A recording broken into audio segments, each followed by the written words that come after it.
Ticuna, Mini DJ e JR Produções de Canto Alegre. Mà cái ta mua cái chậm cái nhà mua mấy tập nó tại mà cái nhà cái nhà imo cho ta sell sung ka có là xong vào lên chỉ cái video đó nhà cái chậm cái nhà review mấy cái chậm cái rồi nhà người ta cũng nó mua ai chỉ nhà cái nhà mua là ai cho nhà ấy là itu ya dari nhà cái chậm nhà cái nó mua ai chứ bom muốn cái cái này cái nhỏ rồi kita di mana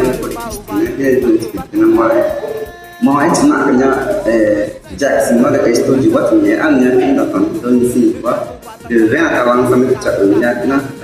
kena bolong itu yang kena tonton di sini buat di mana yang mau pamen cang cinya camen jadi jauh selesai yang tu cawai ke selesai di mana yang tempat yang sampai karena musik di Jepang macam ni kita tahu kan, memang ada itu jauh punya kan, jadi mulai cita itu,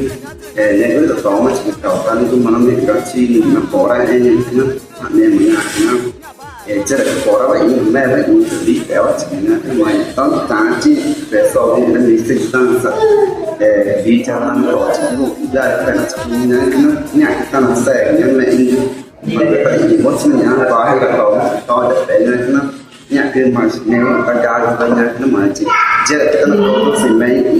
mẹ mua cái đồ pan này nhà năm tay tao làm chơi nó là quyền não nhà nó mà chỉ cho nên một nhà chỉ ba nhà cái năm cho đi chạy thì nó điều mọi mình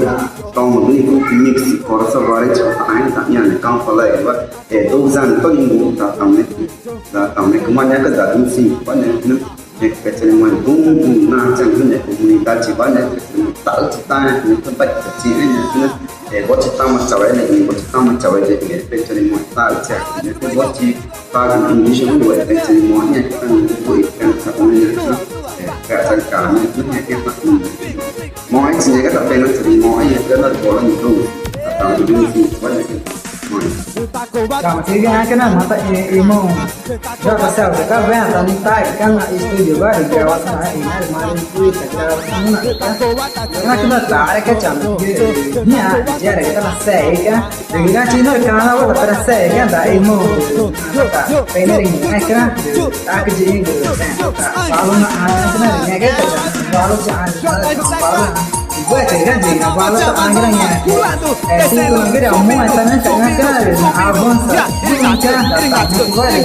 mau gitu jadi meban ini ini ada cuma hari nari gue nak kau ini kan kau ini gue nanya ciao ya tapi gue naik ke gue tau aja guys ya ya tapi nak doi straight bat ya boy go kayak apa